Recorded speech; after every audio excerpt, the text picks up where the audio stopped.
¡Cuidado! ¿Sabes por qué necesitas rasterizar? Es más, ¿qué es rasterizar?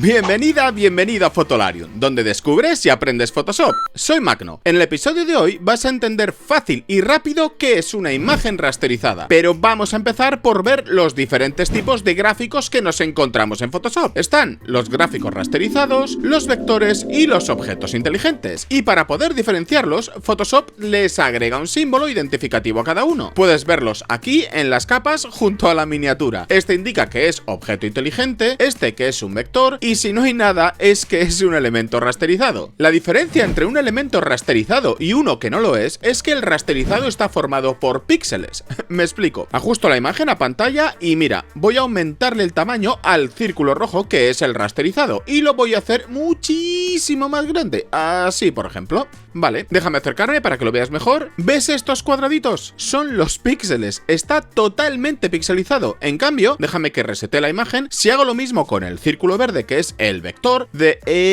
esta forma, y le doy OK, ¿notas la diferencia? Estos bordes están definidos y no hay pérdida de calidad. Esto es porque los vectores están creados a partir de fórmulas matemáticas y no por píxeles. Voy a intentar explicarme con un ejemplo más visual que esto es YouTube. Ok, aquí voy a trazar una línea diagonal de este punto a este otro. ¿Vale? ¿Listo? Cuando digo que un vector está creado por fórmulas matemáticas, me refiero a que esta línea, que es un vector, estaría representado por una fórmula. La fórmula sería en este caso y igual a x, y para explicártela voy a poner un eje de coordenadas para que se entienda mejor.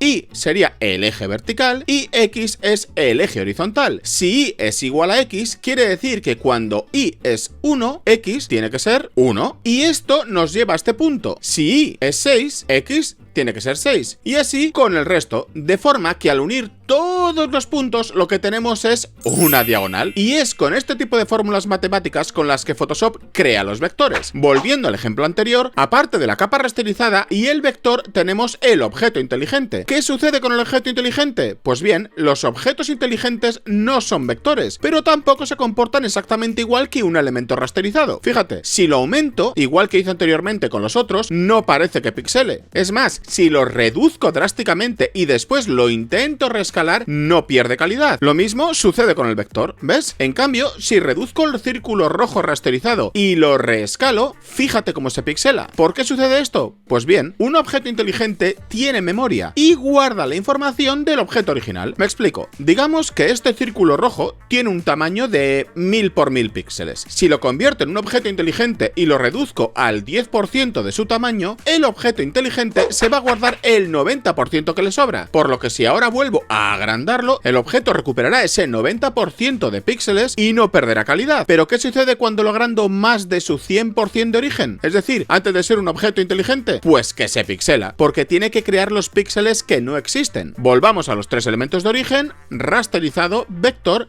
y objeto inteligente. Después de esta explicación, seguro que ahora entiendes por qué Photoshop te pide que rasterices. Por ejemplo, cuando quieres borrar. Me voy a explicar mejor. Voy a coger la herramienta borrador y le voy a borrar una parte al círculo rasterizado. Para saber cuánto quiero borrar, voy a cambiarle el tamaño al pincel y aquí se ve claro. Fíjate, el tamaño viene expresado en píxeles, por lo que cuando borro, Photoshop sabe la cantidad de píxeles que tiene que eliminar. En cambio, en el vector no me deja, y tampoco en el objeto inteligente. Y es lógico, porque Photoshop no encuentra píxeles que borrar en estas capas. El vector no tiene y el objeto inteligente, digamos que los tiene no disponibles. Así que cuando le digo a la herramienta borrar qué tamaño de pincel quiero utilizar, le estoy indicando el número de píxeles que quiero borrar. ¿Se entiende, verdad? Ok, pues con los filtros sucede algo diferente. Si le aplico, digamos, un filtro de desenfoque gaussiano al círculo rasterizado, la ventana de diálogo me pregunta en píxeles qué cantidad de desenfoque quiero. Sin embargo, cuando lo intento hacer en el vector, no solo me dice que no puedo, sino que me da dos opciones: o rasterizarlo o convertirlo en objeto inteligente. Le voy a dar a cancelar para explicarte por qué. Al vector, por no tener píxeles, Photoshop no puede aplicarle ningún filtro. si eliges rasterizar convirtiéndolo en una imagen compuesta por píxeles, perderá todas sus características como vector. En cambio, si lo conviertes en un objeto inteligente, tal y como viste antes, mantendrá en cierta forma sus propiedades. Vamos a dejar el vector como está y voy a explicarte cómo le afectan los filtros a un objeto inteligente con el círculo amarillo que es un objeto inteligente. Fíjate, cuando le aplicas un filtro a un objeto inteligente, la cantidad de píxeles afectados va a ser relativa al tamaño que tenga en ese momento el objeto inteligente.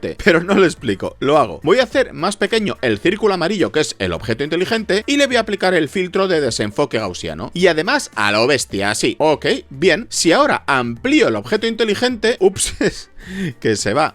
Venga, aquí. Vale. Como te decía, si amplío el objeto inteligente y doy OK, ¿ves? Está menos desenfocado. Esto es porque 37 píxeles son muchos más en el objeto inteligente cuando era pequeño que cuando lo he ampliado, por lo que la proporción de desenfoque con respecto al tamaño se reduce. Digamos que 37 píxeles en un objeto de 50 por 50 píxeles son más que en un objeto de 200 por 200 píxeles, y esto es lo que hace que el efecto de desenfoque se vea diferente en un objeto inteligente. Pero no solo los vectores u objetos inteligentes pueden ser rasterizados. Con las capas de texto sucede lo mismo. Voy a sumarle una capa de texto para este ejemplo. Ok, si la quiero borrar no me deja. Y si quiero aplicarle un filtro me sucede lo mismo que con el vector. Pues bien, si quieres rasterizar una capa lo puedes hacer de varias formas. Una de ellas sería ir a capa, rasterizar. Y aquí, en función de la capa seleccionada, te dará varias opciones. Una de ellas es todas las capas. Ya te podrás imaginar que si le doy clic aquí me rasteriza todas las capas. Y otra forma de rasterizar sería esta. Primero voy a deshacer el rasterizado masivo, ok, y ahora voy a la capa texto, clic derecho y selecciono rasterizar texto. Si fuera otro tipo de capa te diría rasterizar capa. Pues bien, tienes que tener en cuenta que cuando rasterizas una capa, esta pierde todas sus propiedades anteriores, y en este caso tendríamos un texto que ya no podría editar. Para estas situaciones lo que tienes que hacer es lo siguiente. Voy a salirme de esto y digamos que lo que quiero es aplicarle un filtro de desenfoque a la capa de texto. Voy a filtro, desenfocar, desenfoque gaussiano, y me pregunta que si quiero rasterizar o convertir en objeto inteligente. Pues bien, en el caso de los filtros, lo más conveniente es convertirlo en objeto inteligente, y sin haberlo preparado me ha salido un pareado. Vale, perdón. Sin más, lo convierto en objeto inteligente, le doy el desenfoque que yo quiera y ok. De esta forma, si ahora quiero reeditar el texto, solo tengo que dar doble clic en la miniatura del objeto inteligente y se me abrirá el contenido. Lo edito, lo guardo y listo, texto editado. Pero me estoy saliendo del motivo del tutorial. Bueno, pues imagino que ya sabes por qué rasterizar en Photoshop, pero ¿cuándo hay que rasterizar una imagen? Pues cuando Photoshop te sugiera que rasterices, solo tienes que tener en cuenta que al hacerlo, esa capa va a perder todas las propiedades que tiene. Si es un vector, no podrás reescalarlo sin perder calidad, si es un texto, no podrás reeditarlo, etc. Espero haberte enseñado algo hoy y por favor, no olvides suscribirte si aún no lo has hecho y darle a la campanita para no perderte ninguno de los vídeos que subo llenos de entretenimiento e inspiración. Y si te quedaste con ganas de más, no te pierdas este otro vídeo que está especialmente creado y montado para tu disfrute personal. Cuídate y espero verte en mi siguiente vídeo.